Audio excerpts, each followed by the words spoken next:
Niddy Noddy, a fabulous name and a very useful piece of kit for the hand spinner. It helps us go from bobbin to skein. So in this video, I'm going to show you how to use a Niddy Noddy, and this is another in my series Hand Spinning 101, where I show you some really basic techniques that are going to help you on your hand spinning journey. If we've not met, my name is Becca and you're very welcome to my slightly echoey conservatory in my home in West Wales. We have very Welsh sideways rain today, so apologies if there is a little bit of background noise, but it is kind of buffeting against the windows a little bit. So this video is sort of answering a request. In my last craft and chat, I showed you how to use a Niddy Noddy, but operator error means that I kind of framed it quite badly, edited it quite badly, and Lynn said, could you do that again, please? So in answer to the question, Lynn, yes, I can, and here it is. So the Niddy Noddy can either be used, oh, creaky, like that, or like that. And what we're doing is making a figure of 8 with our yarn from our bobbin. This is plied, but equally if you're working with singles, you could do this. It works fine. Now, these are very useful little bits of kit. One of the things you can do is you can actually measure your yarn on this, or it gives you a kind of a guesstimate as to how much yarn you've actually spun. Because quite often you will see Niddy Noddies for sale and they will say 1 yard or 1 metre, which means that when you've done a full figure of 8, you know that that is equal to 1 yard of yarn, or thereabouts. I mean, it depends how tightly you've wrapped it, how much stretch you've got in your yarn, but it's going to give you a pretty good estimation. So what you can then do is count the number of times you've wrapped it round your Niddy Noddy, and you get a kind of a good idea as to how much yarn you've actually got. Right, now I'm going to change over and we're going to go on the wheel. So you absolutely could put this on a lazy Kate if you've got a break on your lazy Kate, but I'm going to put it on Geraldine, my Ashford Traditional 1980s, and she's Scotch tension, single drive. So I'm just going to use the break on the Ashford Scotch tension, just so that I'm not kind of getting a big sort of like blah, kind of spitting yarn everywhere. And I'll show you that in a minute. But I'm going to change the camera angle and we'll have a look at it. I have my bobbin back on my flyer and I'm just going to put the break on. But what I'm going to do is turn the tension right down so that it's quite loose, so that I can pull this off without losing control of it. And I'll show you what can happen if you don't put the brake on.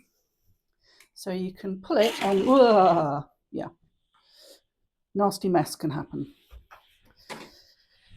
Now, obviously you don't actually have to put the brake on, you could just work quite slowly, but I have found that putting the brake on just makes things a little bit easier. So we'll put the brake back on and I will show you the next bit. So I have my Niddy Noddy and I have a pair of scissors, just pop those over there. So the wheel is down here and Niddy Noddy with, with little puppy chews on the end. That was our old dog, Molly. So I've had this for nearly 20 years. Anyway, right, so pull out your yarn and then I just put my thumb on it in the middle and then start working in a figure of 8. And there's just enough tension on there so I don't get my yarn running away with me. This is only quite a small amount of spinning, so it's not going to be a huge skein. So Niddy Noddies come in all shapes and sizes. and you can actually make your own out of plywood or out of dowels or plastic piping. And they have found Niddy Noddies in amongst grave goods of Viking women. So they go back a very, very long way. Right, okay, so we've got to the end, and just hold it like that and cut. Now I'm going to just tie this off, which you won't be able to see, so I'll kind of put it on the table in a minute and you can see the next stage on the table. So here is my bag of loom waste, and I've just pulled out a bit of cotton, and I'm going to want 8 bits, and they're probably going to be long enough if I just do them like that, because there's not very much yarn here. So there you go, I've got my little 8 bits. So I'm going to do another figure of 8, and I'm just going to split this skein in half like that and do a little figure of 8, tie it up, and leave plenty of room for the yarn to bloom. And if you wanted to dye this, you'd want plenty of room so that you didn't get a line across your yarn where the dye didn't get absorbed. So if I was going to dye this, I'd probably have it even looser, but as I'm not, I'm just going to finish it, then that's fine. I'll carry on doing this, and I always put 8 ties on. If you have any hints or tips on how to use a Niddy Noddy, put them in the comments below. If you have a question about this or any other techniques, again, put it in the comments below. If I haven't got the answer, I'm pretty sure there'll be somebody else who does. Now, I'm just going to mention this very quickly. For a few weeks, I have been floating the idea of having a Facebook group, and people were very excited about it, said yes, it was something they'd like to do, but there were a significant number of people that don't do Facebook.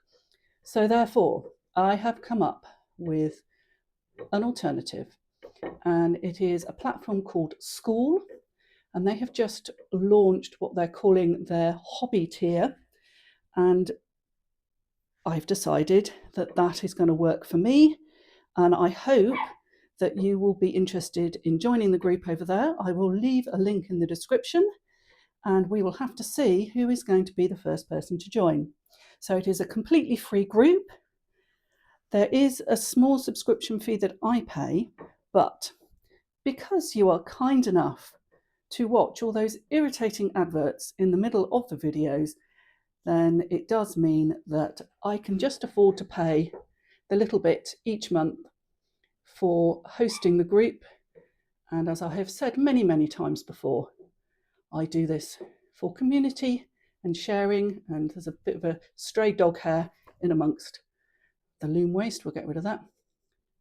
So there you go. So yes, so the link to the group will be in the description below. So there you go.